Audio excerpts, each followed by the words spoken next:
Само не мога да разбера защо стоим и търпим цялата тая история. Откраднаха ни изборите, крадат ни парите сега, като ни увеличат данъците. Аз живея във Варна, целият град във Варна е станал като луната.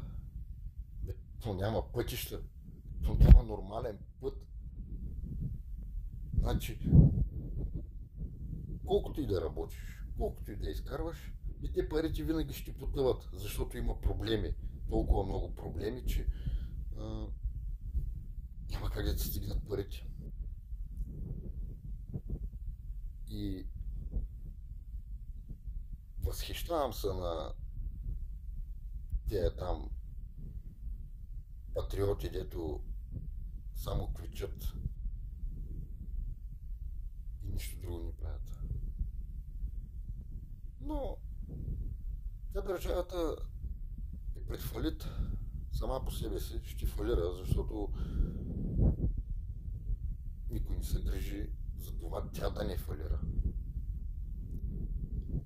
Защо ви дигат данъците?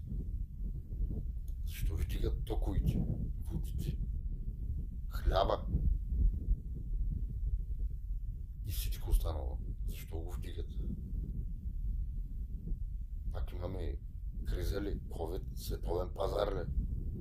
Не разбрах. Всъщност аз разбрах, защото всичко е украдено. Илян Пеевски, Горкичкия, Стоиш Кембе, той е ненаситен вълк. Бойко Борисов също. Едно към едно. Ще ви сложат соларчета, перки, като почнете да плащате на киловатт час по 50 лева. Няма да е проблем за вас. Аз знам, вие ще стоите кротко и мирно у вас, за да не вас мачкат. Защото едното ви съществуване е да ни вас мачкат, а не да преуспеете като хора. Вие съществувате, за да не вас мачка някой политик.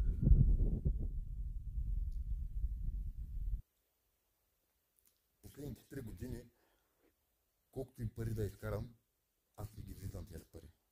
В смисъл, те отиват само за някакви сметки, разходи, някакви измислени пак глоби, работи, дето